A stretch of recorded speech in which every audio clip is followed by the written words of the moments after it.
Max Orr, Melbourne Football Club. You're listening to the Coaches Panel. This is Nat Fyfe from the Fremantle Footy Club. Trent Cotchin from the Richmond Footy Club. Scott Pendlebury from the Collingwood Football Club. You're listening to the Coaches Panel. Patrick Cooch from the Carlton Footy Club. It's Roy Sloane here from the Adelaide Crows. This is Tom Mitchell. You're listening to the Coaches Panel.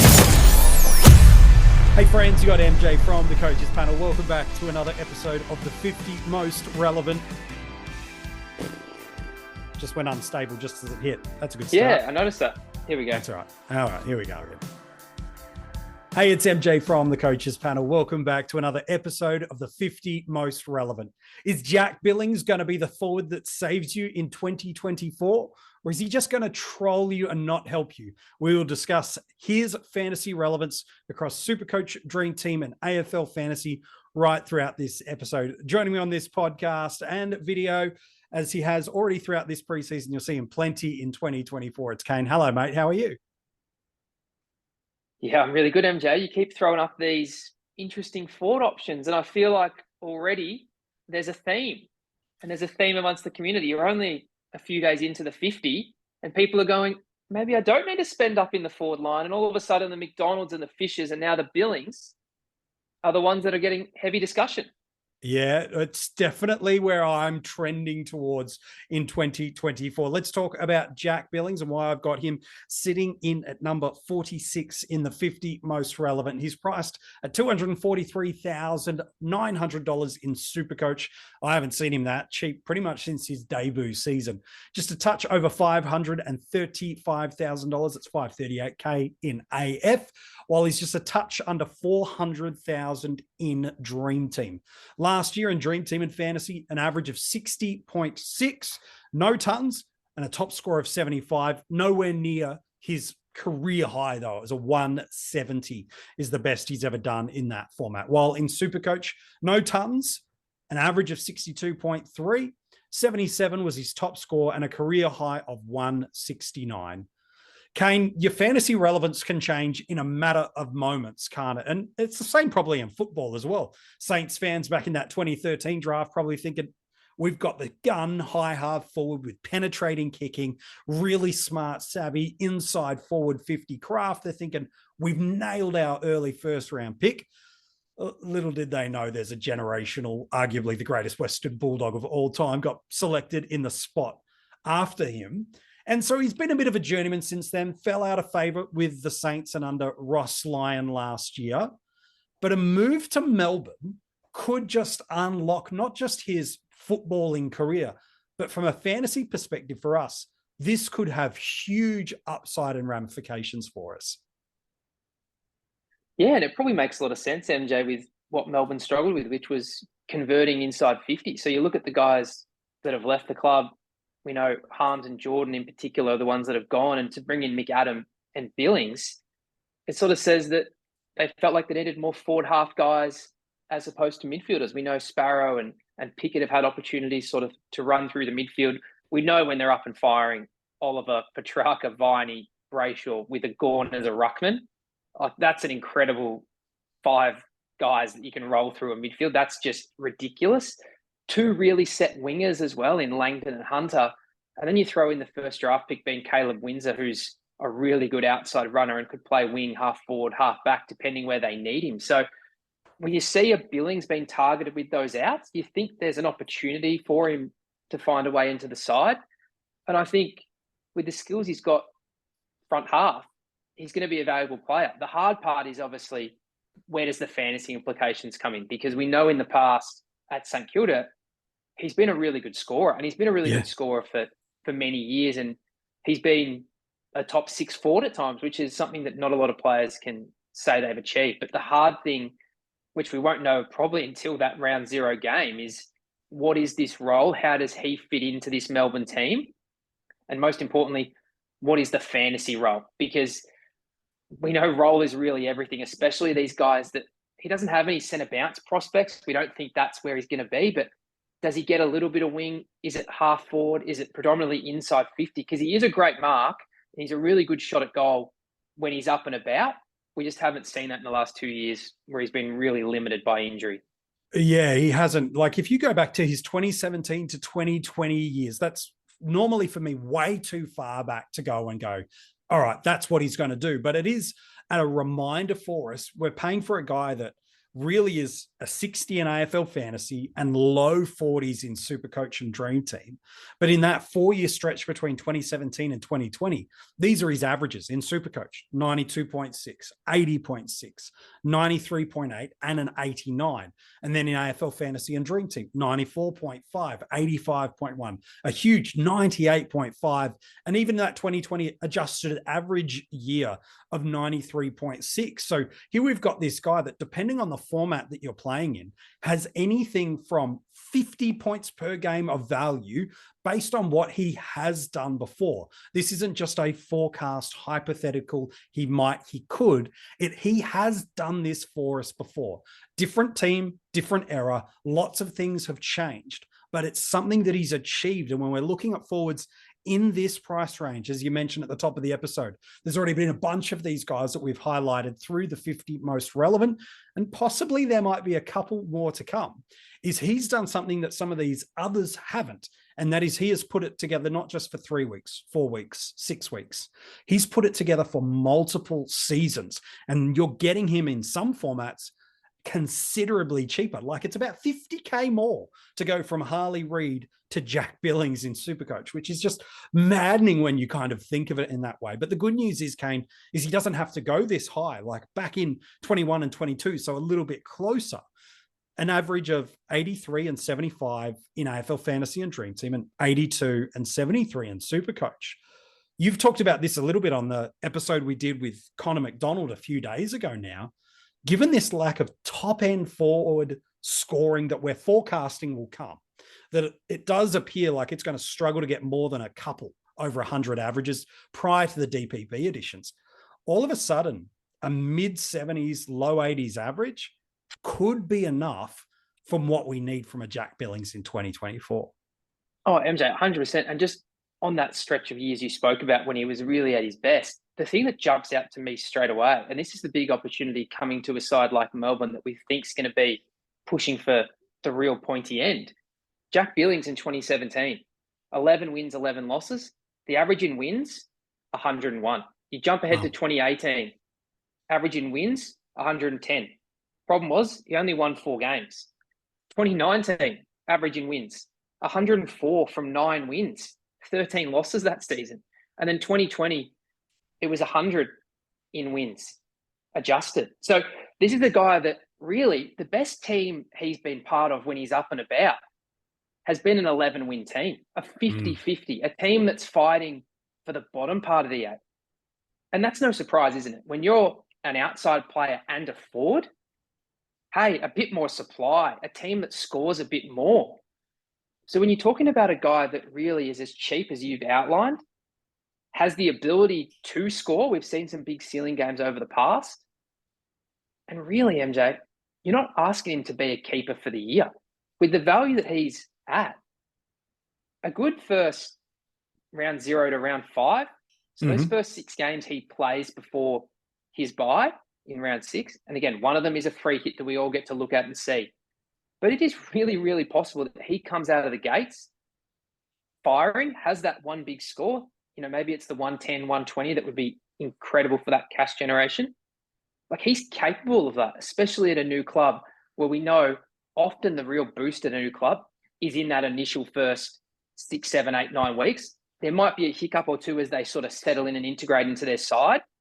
But we've seen that once they get going, they really start almost getting fed to prove that the pick was right. It was the recruit they needed and they want them to succeed. So that average in wins really jumps out to me because I go, it just makes sense. If you're a forward, an outside player, you feast more in wins than in losses. It gets really, really tough being a forward in losses. So let's be honest, this is probably the best team Jack Billings has been a part of for a long time. I know they made finals this year, the Saints, but Jack wasn't part of that team, was he? He didn't get to reap any of those benefits with his scores. So when you look at what you want him to do, and like you outlined, MJ, the top tier forwards, we're probably cooling on them, aren't we, as we sort of delve a bit deeper and we start looking at maybe these guys that are in the Fisher and McDonald and Billings price range. We go, well, maybe they can equal them. Maybe they can be close enough. Maybe they just buy me 6 weeks of looking at what happens. Is there a big DPP coming to the forward line? when we first get those new positions. So all those sort of factors that play and weigh into our decision in the starting squad, Billings might be that guy that gives you that information to go, actually, I don't need to go to a McRae or a Flanders or a Dusty or whoever that top forward is, because Petrarca's coming, or maybe Bont's coming, or one of these guys that you go, gotta have him. So Billings, when the cash could be made in a month or 6 weeks, you can see how very quickly, not only are you getting points on field at a great price point, but you're getting quick cash too. Yeah. I want to get in a moment. I want to get your take about this Melbourne forward line and the scoring profile from a fantasy perspective that we see. One of the big kind of knocks on Jack, especially over recent time, has been his inability to get consistently playing at football level. Yes, he fell out of favour a little bit at St Kilda last year, but even just looking at his injury history of last year alone, broken leg, hamstring, broken thumb. Like, unfortunately, there is truth to the narrative that he's got an injury history that's concerning. Two things on that before I get Kane loose on some of this scoring profile. One, we'll say it every time we come through a 50 most relevant with a player with an injury history. Number one is the variable of them getting injured only further increases with each game played. Therefore, if injury is your concern in the starting squad, it needs to be the thing that probably turns you off them for the rest of the year.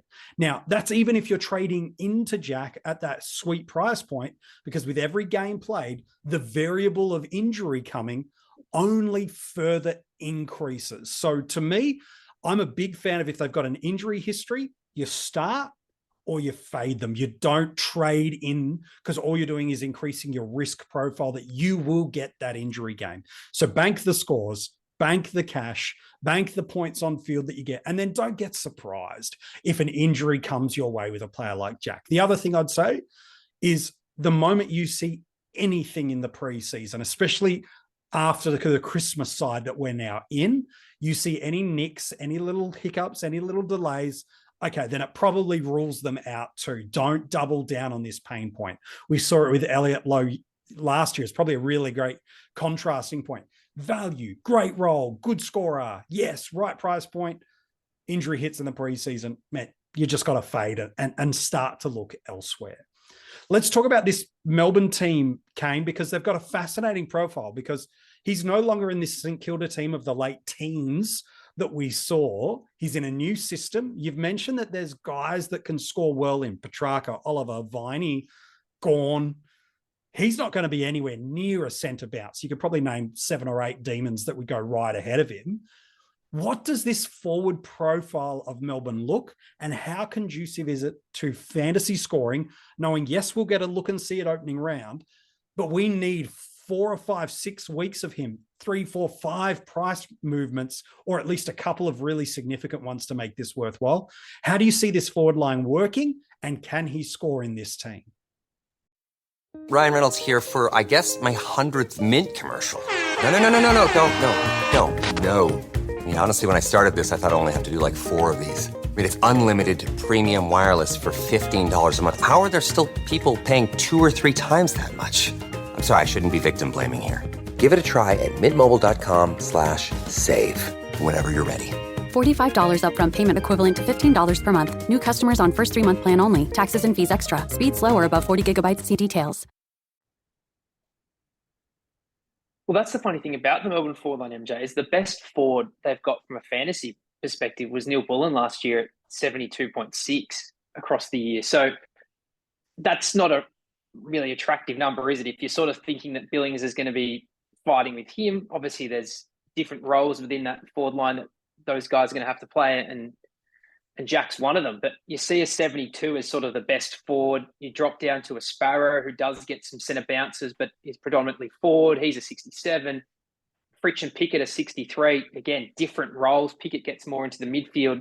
We know Fritsch is a guy that can have 5 touches, and he's more than done his job if he kicks 3 goals, which he can do.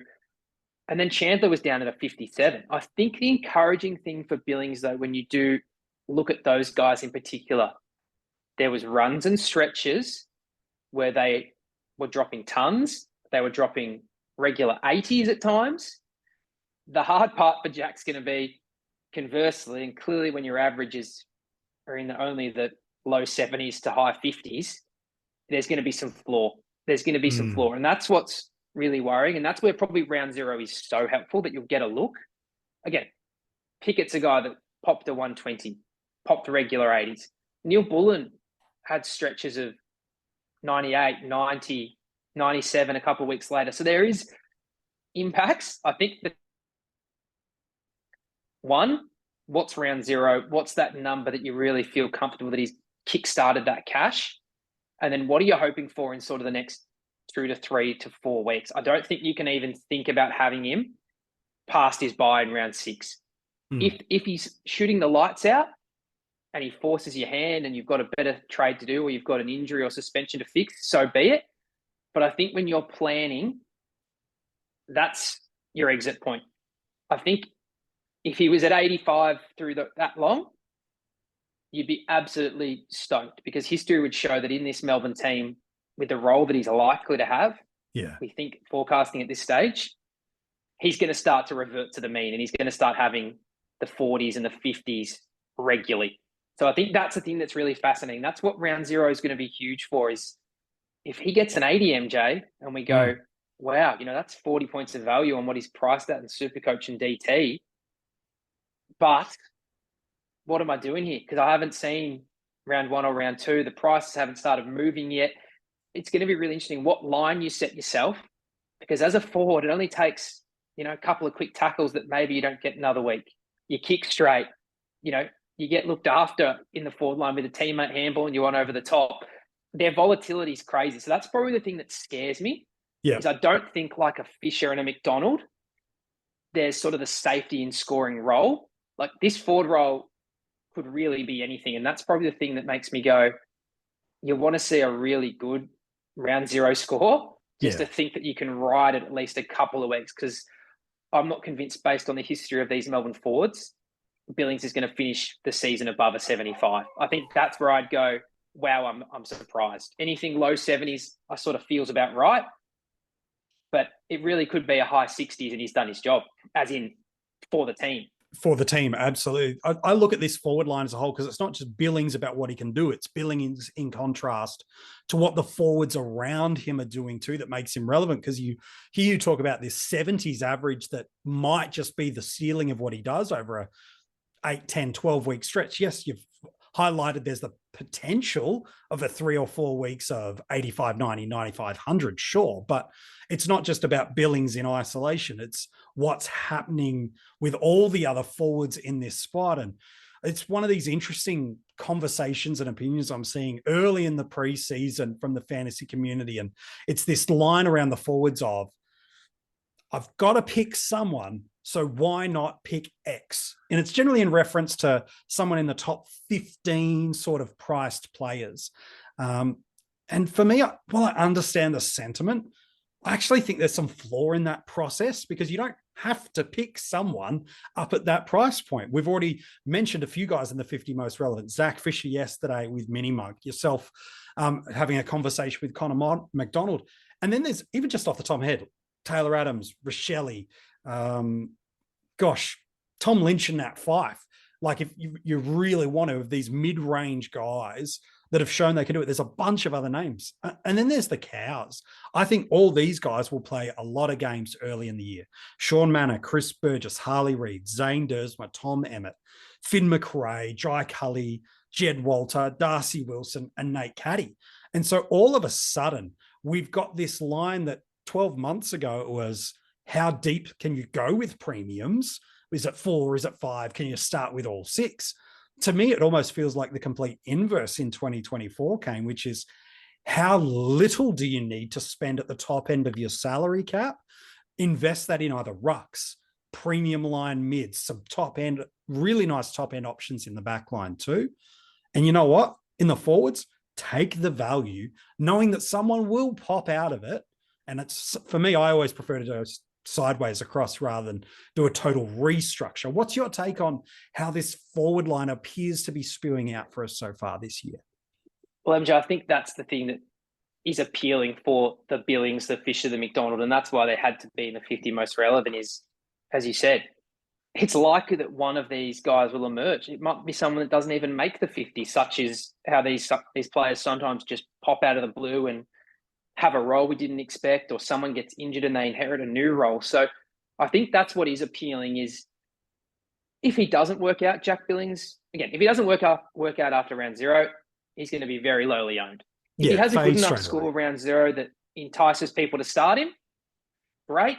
If you have to jump off 2 rounds later, I think you're going to have plenty of options that aren't too much of a stretch to get to, whether it's slightly up, slightly down, a rookie. We know the ones that people really struggle with is premium comes out of the gate slow. Say in this hypothetical example, it is a Jack Macrae because he's going to be popularly owned because, again, he's got more than enough runs on the board. Top priced guy, which is always sort of inflates it a little bit, doesn't it? Especially with the casual fans, MJ, as they go through picking the team. Why not pick a Jack Macrae? Those are the ones that I think we just struggle to let go of because you go, this was the guy I wanted for the season. You're telling me after a week or two, I have to drop him down, say in this example, to Jack Billings? Yes, I get some cash, but this could be a massive problem in 2 weeks that I've got Jack Billings. You don't have that real surety that you've nailed that selection for at least probably another month. And that can be really, really scary. And if you're spinning those trades and not progressing the team, well, that's where you just fall completely behind. Whereas if it's Billings that you have to move to a Fisher, it's quite painless and you don't probably sweat those type of decisions because you know that the premium can come out and burn you in a week. If they have the 140 plus game, all of a sudden that 85 average is back over 100 again. And you've got another problem of how do you fix them. So I think just from a confidence and playing with your team and your exit points and your parachutes, whatever you want to call it, this is why the Billings, Adams, Brichelli, they just give you a bit of comfort going, yeah, if I'm wrong, there'll be someone else that doesn't completely curtail my trades or force me to make a premium down or a premium up, or just making you have to do stuff that you probably didn't want to have to do. It can be very painless with this price range of going, didn't work out with Billings. Well, I'm on to Fisher now. I've seen 2 weeks of him. I think that's just a comfortability that you can build into your squad. And I think if you're not sure, you'd rather do that, wouldn't you, MJ? You'd rather have the 2 mid prices and go, if it works, unbelievable. If it doesn't, well, one goes to a rookie, one goes to the primo that I've missed, and then you're away again. Whereas in the opposite, it can be really troubling if that primo's struggling. You go, geez, I could have saved 200K here and fixed something else up. So I think that's what we always wrestle with. And that's why mid prices, they are so appealing because there's so much upside because of the value they start at, whether they're a breakout like a McDonald, massive role change like a Fisher, or someone like a Billings that's coming back to prominence after showing a lot, being injured, and now at a new club. Yeah. So really, these are the key things you need to hold on to with your decision process with Jack Billings. If there's any injury lag that happens through the months of January and February that have any kind of delay, fade and go. No interest, jog on and start looking at these other forwards that Kane's alluded to, as well as a bunch of others. His opening round, should he manage his way through that period safely, his opening round, ultimately it becomes the determining factor. With that round not counting from a price movement immediately for us before our squads are locked away, it gives us the opportunity in all formats to really have a free hit. Build what that is in terms of a scoring threshold and a role. Contrast that to what's happened with other players in that similar range. And based on those variables, you either choose to, yes, I'm going to maintain this pathway of Billings, or I'm going to fade and look elsewhere. If he keeps passing through all these things, Kane's been really quite bullish on round 6 as the spot, ideally to jump off, barring a career hot stretch that is undeniable in those opening 5 rounds. It's probably your exit point. Is that enough cash generated for you? It might not be, but every year is different and needs to be treated accordingly with all the other data variable inputs that are coming in. So opening round and preseason injury ultimately determines his future. At the very least, he needs to be on your watch list. He needs to be considered. And that's what this time of year is all about. Let's talk about where he goes on draft day, Kane. I know some are kind of hoping he could go as high as a top 10 forward. While it's in the world of probability, it's definitely on the low end. If you were to put some, put a Mars bar on it, you'd be probably hoping it's a fun size Mars bar. You'd be putting up for that. It's not a lot of confidence there. I know the forwards are thin, but to me, if I was picking Billings any higher than an F3, I still feel even an F3 feels nervy to me to say he's one of the top 30 forwards. Because to me, there's a lot of upside of other guys around him that could potentially slide into more favorable fantasy roles. And then the other thing is Billings could always be a vest candidate and hit some of those basement games that you talked about of 40s and 50s. So where are you taking Jack Billings on draft day? Well, I reckon he's one of the most interesting players, MJ, in terms of the difference between salary cap and draft. Salary cap, the appeal is round zero. It's the look. It's knowing what score he's got and what role he's got and going, yeah, he can get me to his buy, make enough cash at the price point, and then I'm jumping off. That's my expectation. And I do think in a 6-game stretch, especially when I know the first score before I pick him, I think it can be 80, 85 in that 6-game stretch that he'll play before that buy in round 6. This is the big difference, though, for draft. And like I spoke about with the Melbourne forwards, I've got him pegged between a 70 and a 75. And I don't see across the course of a whole season him being above a 75. So for me, he's probably down with my F5, really. And in terms of taking chances in the draft, there's a lot of other guys that I go, you know what? If it breaks right for them, they've got the upside. Like clearly a Fisher and a McDonald for me, they have a much, much greater chance of being 80 plus with the current roles that we think they could have than a Billings. Again, the difference there is that they're not round zero players. They're not going to give you that sneaky look ahead. So these are all the different factors. So for me, Billings is probably more down at an F5. I just don't see him being a league-winning pick in draft. I don't see it being sustained enough. I think he's a guy that you're constantly flirting with a loophole. He's the last guy in your field. You're playing the matchups. He's not someone I'm having utter confidence in at this stage. So for me, F4 would be that's probably where I feel like, gee, I'm pushing it here. And really what that probably means for me is, MJ, is I'm shopping everywhere else. There's going to be a few forwards I clearly target that I think can make the jump. But if it's sort of Billings and a lot of other guys that are sort of around that part, I've got no problem taking that second ruck that might pop and be a trade value, or another mid and defender. Because I just feel like with the forwards, as we always say, you can live on the waivers with the forwards. And I wouldn't be surprised if Billings is someone that is drafted and then he's on the waivers in a few weeks of the season. And then he has a good stretch and he's off. And then he's back on the wave. Like he feels like one of those type of guys to me where he's going to be held sometimes, he's going to be dropped sometimes, he might be vested. If that's still happening, we don't know yet. If it's going to have just 5 on the bench. So again, that's where I probably lose a bit of appeal. Whereas in the salary cap, it's so great because it's so simple. See round zero. What's the score? What's my expectation based on that score for the next few weeks? How much cash? Is it worth the risk? Are you in or out? Happy days. Yeah, I think that's a beautiful summary of what Jack Billings looks like for us on draft day. Kane, you've been a superstar. I'll try not to give you a mid-range breakout forward for the next time we have you on this episode. Thank you, mate. Anything you need, MJ. Anything you need. Oh, I appreciate your work. Hey, if you want to go and check out the article on him, it is available for you now at coachespanel.tv. We've also got the YouTube channel rolling where you can watch these episodes back and be able to see exactly how much I react to Kane telling me how good the Melbourne forward line is going to be. You can check that out. Every single player that we reveal in the 50 most relevant. In fact, every podcast we do is going to be also available for you in YouTube form. Got a quick clue for you about who's next in the 50 most relevant, but make sure if you haven't already, follow us across all your social media handles. All the details of where you can find us and join the conversation in the community are found in the description of this episode.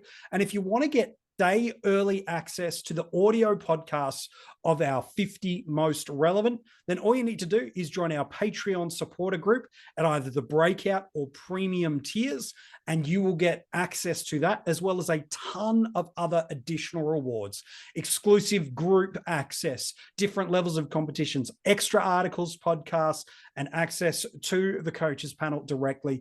Come to all of our Patreons, depending on the level. If you want to become a Patreon, you can find the links for that again in the description of this video. Just in the past day or two, Matt Q, Chloe W, and Josh have all jumped in at that premium tier. So we thank them for their support. If you want to become a Patreon, check out the description of this episode for all the details. We'd love to shout you out and thank you for your support for the Coaches Panel in 2024. All right, one last thing I'm going to ask you to do before I tear the clue. If you follow us on Spotify and on Apple Podcasts, and you haven't left a 5-star rating and review, could you do that for us? It's one of the great simple things you can do that helps others find the Coaches Panel. So if you haven't done that yet, take 30 seconds out of your day to do that. If you're like, I can't join the Patreon, can you do that and help support the Coaches Panel in that way? We'd greatly appreciate it. All right. Who's next in the 50 most relevant? I'm going to head back to the midfield. So often we preach value in the preseason, but I'm not hearing value in the midfield as much as I'm notoriously hearing before. I look at this player, and while he's yet together, putting together a premium season for 2/3 to 3/4, he's done it. He's a guy that's got ceiling. He's a guy that is in a team that has incredible opportunity. And while there's some concern in the fantasy community that he won't even get midfield time, I'm not concerned about that whatsoever and the impact it might have on his scoring. For me, he could be one of the most relevant mid-price midfielders for us. Who is he? You will find out tomorrow in the 50 most relevant.